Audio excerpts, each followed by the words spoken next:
Potato Cat and welcome to my channel. Today we are playing The Letter. Previously, after turning down Luke, who we called Whiskey, he left us a note, which proved that he knew our name, which is weird, and he makes weird R's.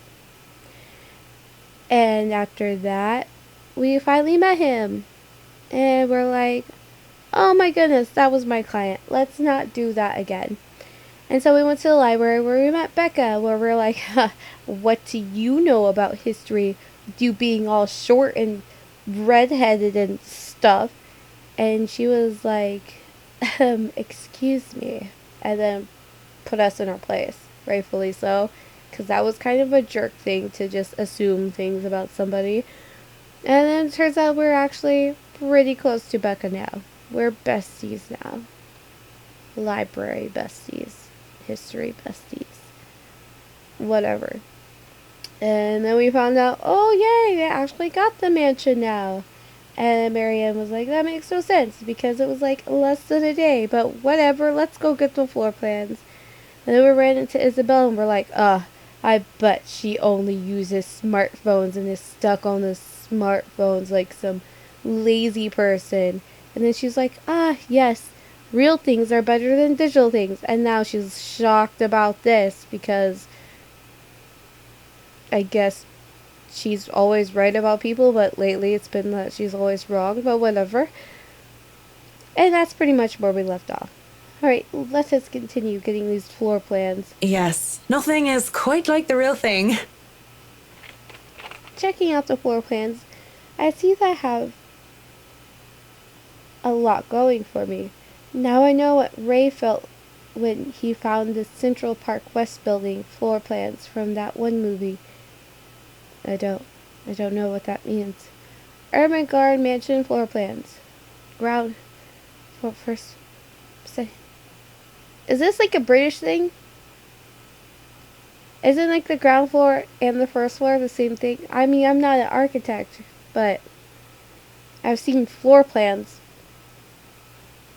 Usually they just call this the first floor. And then the second floor is the second floor. And then this would have been the third floor, but whatever. Maybe I know nothing. Okay, porch. And then we have the giant ballroom. And the floor plans certainly make it look a lot bigger than what it looked like playing through it. Dining hall. Kitchen, wine cellar, parlor. Why isn't there a plan for the... Shouldn't the wine cellar be here too? Like on another floor, like underfloor or underground floor or whatever that they call it. Quarters, hall, basement. Garden. This is not a huge looking garden. And then you go up, there's a balcony over here, a balcony over here. That's a lot of balconies. Hallway. Conference room. Stairs to the attic. Quarters. Master's bedroom, balcony, hallway, theater, bedroom, study room, balcony, and then the two creepy attics. This is why I became an architect in the first place. Jacobean style at its finest. It's a thing of beauty. Look at these gorgeous rooms, the delicate harmonies between empty spaces. And speaking of empty spaces, there's something rather odd about these ones.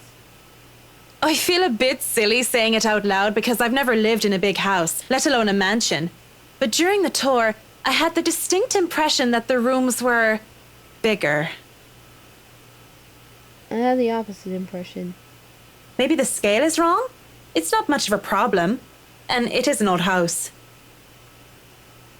There had been little details here and there that I would have liked to address during the open house too.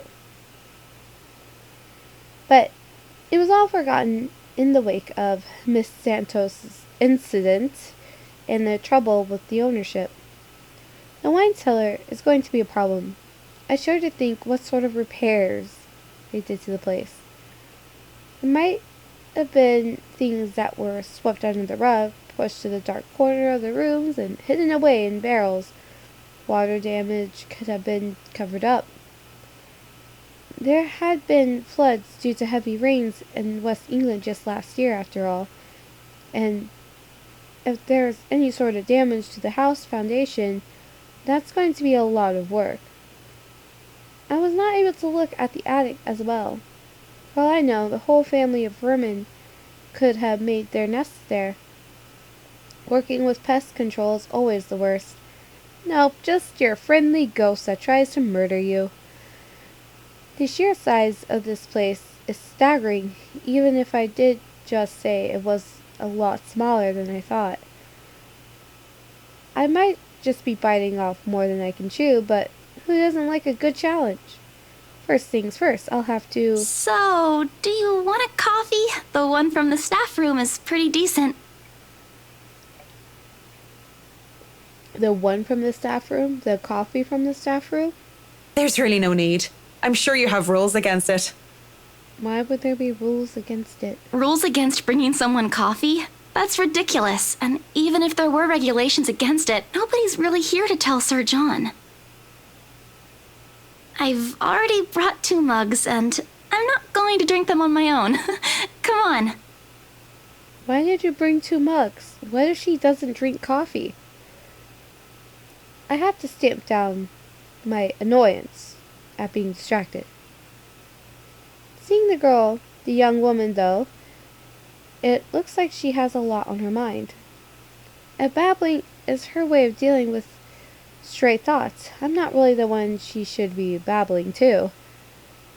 How should I respond? You have something to say? I don't have time for this. Marianne is not a great person.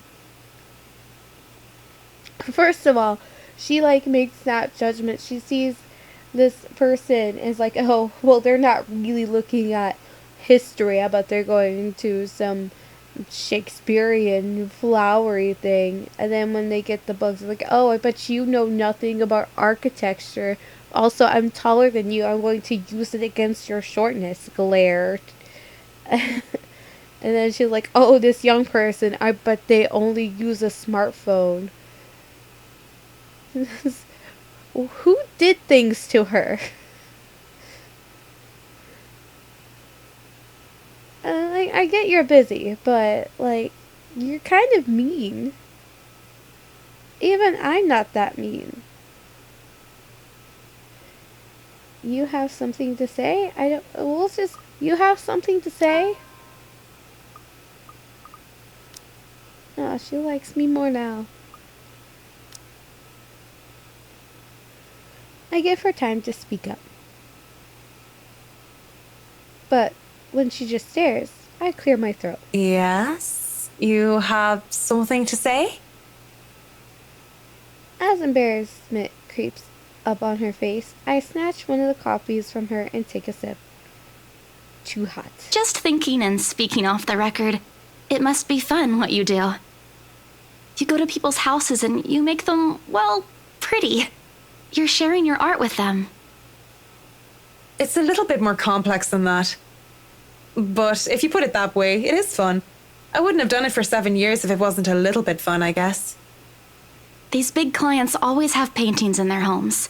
Do you have a supplier for art pieces? I didn't expect to hear such questions from her, seeing how well she handled herself yesterday.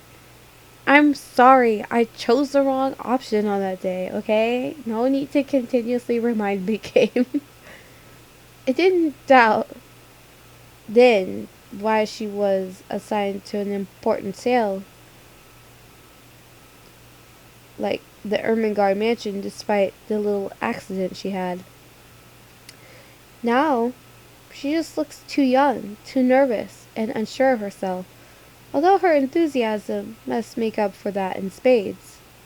In fact, I wouldn't have believed it if she had introduced herself the way she is at the moment. Why? Watching her now, she actually looks like she should still be in college. Acts a bit like it too, when I think about it. I thought she was a teen slumming it out in the mansion when I first saw her there, lying on the ground. Surprise, surprise, she turned out to be one of the estate agents handling the property. I don't even know what to make of that whole meltdown that happened with that strange document. If I were the client, I would have been very upset. She'd been in hot water for it. The clients usually support artists of their own choice. If they don't, I'm always happy to refer those that I know. That's cool. They're very picky. I don't think a hobbyist will have an easy time getting their work sold. Hey, I'll have you know I was a student of the fine arts. There we go. Being all mean and judgmental. I don't think you have a chance because you just like drawing for fun. And yet here you are, selling property. Maybe you weren't a very fine student of the arts. And you used to be an architect. Here you are, being an interior designer. Just saying. Maybe it took that a bit too far. She bites her cheek, and it looks like she's barely holding herself back. It's not like I had a choice. Yeah, we don't know her circumstances. She has a legitimate reason why she left. She needed money fast for her sick father to support her entire family. She mutters it under her breath. I barely even hear it. But the hurt is there. And it makes me wonder what brought it on. As being a bitch. Although, it is understandable, and for reasons what I think it is. Very few people make it big in the art world. That's not what it is. I can see why she'd be upset about it with that enthusiasm. That's not what it is at all. She didn't even have a chance to make it in the art world. I didn't have a choice when I left Ireland. It was that or years of unemployment. The recession and the toll it took in the construction industry was out of anyone's control. I didn't know what choice she wasn't able to make. Whether it was about her being in art school or something else. But the world isn't a fair place. And the sooner she accepts it, the better. Still, with that forlorn look on her face, I can't help but sigh. The girl reminds me far too much of myself when I was younger. Well, if you're thinking of commissioning your paintings, I'll have to see your work first. Oh, it's not... I didn't mean it like that. I don't have any paintings. Really? You sounded a lot like you still did art or want to. Now I'm starting to worry that you might just like the smell of paint. Oh my. I'm not a paint huffer, sheesh. I just mean I don't make much anymore. I don't really have the time for it. The tools and materials aren't exactly cheap either. Everything has a price. It sounds like you're making excuses for something you're presumably passionate about. If you really want to practice art, a little out of your wallet isn't much. Unless you're giving all of your money to your sick father. It's not that simple. It's not. Life's simple. People just like to make it complex. Speaking off the record, I have some advice for you, kid. Oh gosh, grow up, kid. Either go for what you want, or stop thinking about it when you have something else. That is unless you enjoy making yourself miserable, then by all means. You know, if you wanted to look at the floor plans without me bothering you, you could have just said so. Would you have left me alone? We'll never know now, will we? A strange air settles in the room afterwards. It doesn't help that she doesn't immediately leave, as she has said, lingering awkwardly by the door, with a downcast expression. It's clear there's more she needs to say, perhaps even to defend herself and her choice in life. Well, she can't really, because you're like a client, basically.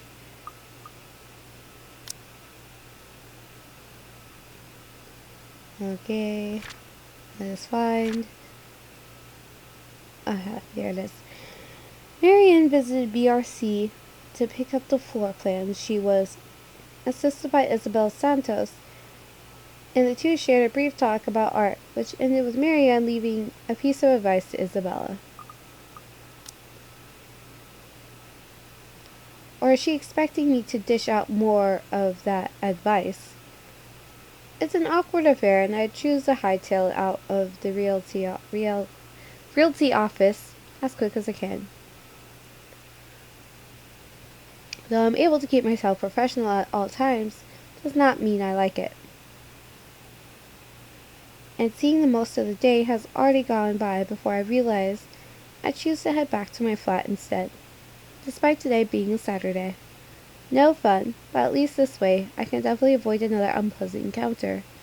Considering how much I'll be seeing whiskey in the near foreseeable future, I have a feeling I'll need all the rest the weekend can give me. For the first time in a long while, excited as I am to work on the mansion, I cannot wait to be over. Oh, okay. I cannot wait to be over and done with this project. October 24th, Monday. Monday couldn't come any sooner. After taking the floor plans from Miss Santos the day before the last, I spent most of my Sunday drawing up plans and calling in my suppliers. Although no design choices have been made yet, I'm quite sure that they'd want high-end appliances, the most expensive materials, and the most pretentious everything. They usually did, these rich types, based from the experience at least. Given how badly this whole thing started, it wouldn't hurt to be prepared. I have to check myself, make sure I'm not playing with my gloves as one of the other building tenants takes the elevator up with me. It takes me self-conscious when the woman's eyes go over me, and I'm sure she was going to point out some perceived flaw in my physical appearance, but I'm safe from being paranoid when they went off a few floors later. Still, the ride up to my floor is nerve-wracking. The rides lived at the very top of the penthouse, the creme de la creme when it comes to condominium and urban living. Just getting access to the place is an ordeal of its own. I had to jump so many hoops, so many security checks just to secure a key card, not only because of building management, but because of the right's personal security. I sometimes felt like I'm being interrogated for a crime and not visiting a client at their home. Even when their personal assistant called me to help out in verifying my presence, the process is aggravated rather than hastened. Speaking of the devil,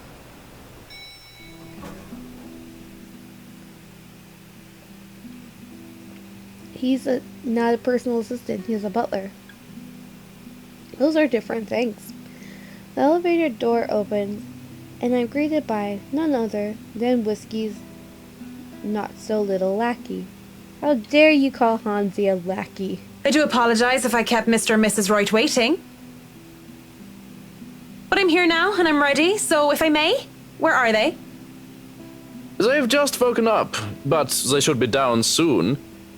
I'm surprised to see you made it through security, and only 5 minutes late. You said I'd be through security soon, and it took half an hour. Define soon in this context. 2 hours. I'd make myself comfortable if I were you. I'm going to go and put the kettle on. About the tea, I don't want to intrude or anything. The sir does not like being woken up by the whistling. But who am I to deny tea to a guest? He shoves me to the couch before drifting off towards the kitchen, quietly pulling out a teapot, cups, and all sorts of other things in preparation for tea. I ignore the animosity towards his employer that his words implied, I wouldn't be too surprised if Whiskey's own people don't like him. Accepting the quiet and isolation instead, I embrace myself for what's to come.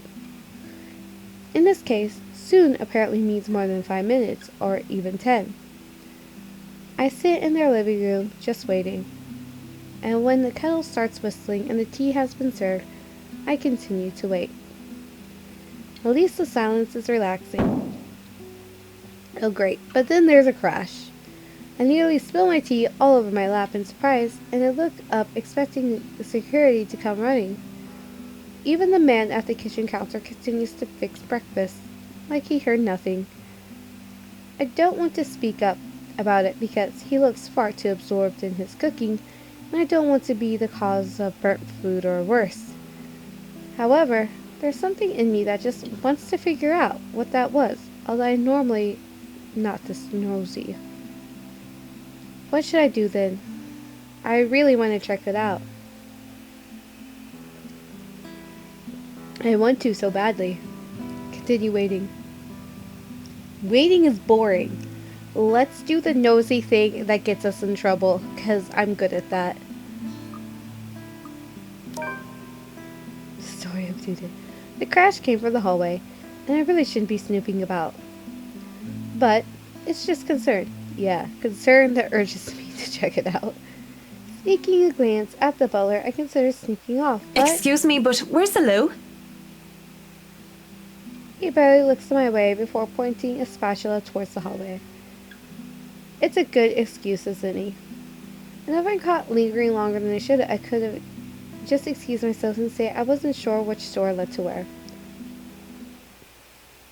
Still looking into the hallway reveals nothing. I don't see anything that... Okay, let me hide this away so I can see what's happening. Oh, what is that? A radio? A recorder of some kind? Bizarre.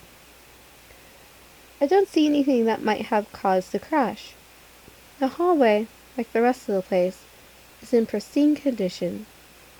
There are several doors for not only the toilet but also presumably rooms for their butler and other members of the staff. As I stand there, however, something feels definitely out of place. One of the doors, the nearest within my reach, stands ajar, and from inside a light flickers incessantly. It could simply be a light bulb that needs replacing. But the thought of it in a place so well taken care of seems odd. Off. I think that maybe this is where the crash came from. Inside, I can spy a radio lying on the floor. That's probably it, right? Maybe one of the help in a hurry to get out of the room knocked it over it in the process. If that's all it is, I should really leave it alone. As I turn to leave, the sound of static fills the air, and a man's tiny voice interrupts the silence. At 7 in the morning, students found a fifth year dead. What? That's weird. Why am I still standing here? Assumed to have fallen from her dormitory window. That's weird. This seems familiar, doesn't it? Authorities are investigating the possibility of foul play. Foul play. Like I've heard it before. Reporting from St. Samthins, Shane McLaughlin of Galway Bay, AM. What the? Ghost! Our journal updated.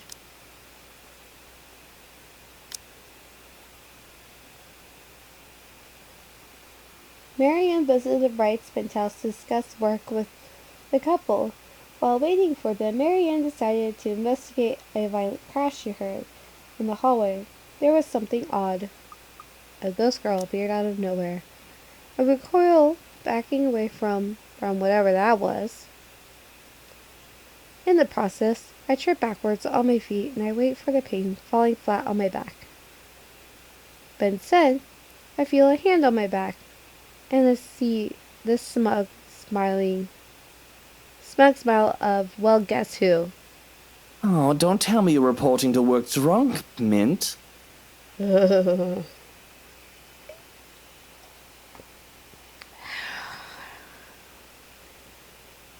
Every time, just ugh. Of course, I know exactly who that voice belongs to. It just had to be him. Marianne McCullough, hammered on the job? That would be something. But Wouldn't dream of it, Whiskey. You're allowed to be if you want it, though it's a bit early for it. So thanks for the save. really, it is much appreciated. Even though the circumstances during our first meeting were not savory or wholesome, I can't bring myself to completely look at Mr. Wright in a bad light. Nothing came out of it after all. It's no trouble at all. I've been told I have a gift for catching pretty ladies, being a great catch myself.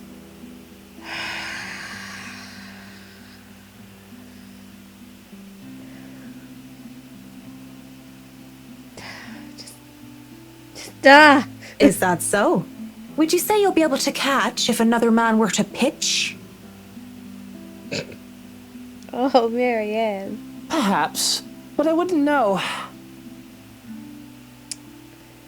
That was a clever comeback, Mr. Wright. I don't play baseball, Mint. Right. Right. Of course you don't. And she doesn't sound like she believes him. Neither do I. I don't think it went over his head. I think he cleverly misdirected your, cleverly redirected what you said. I can't help but chuckle at my little joke, but it looks like it completely went over his head.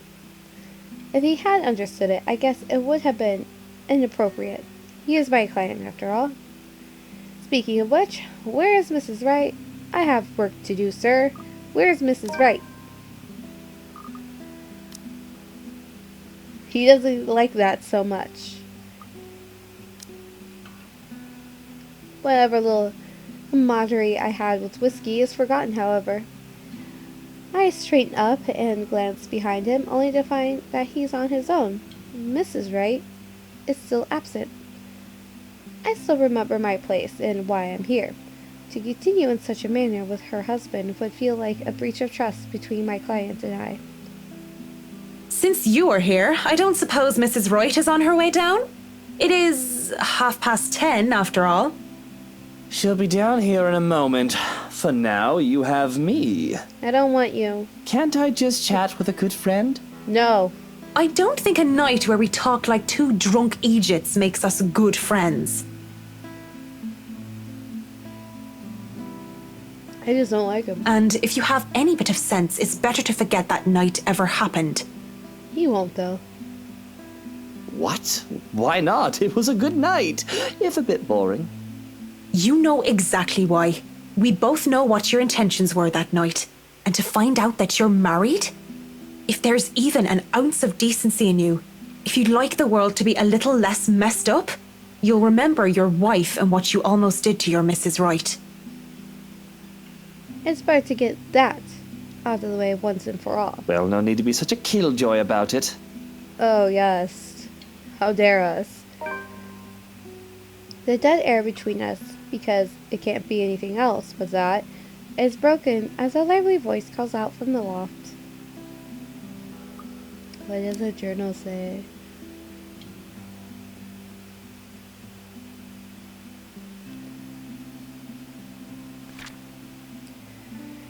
A very spooked Marianne accidentally bumped into Luke Wright. Although things were awkward between the two, Marianne insisted they keep things professional and simply forget about what happened nights ago.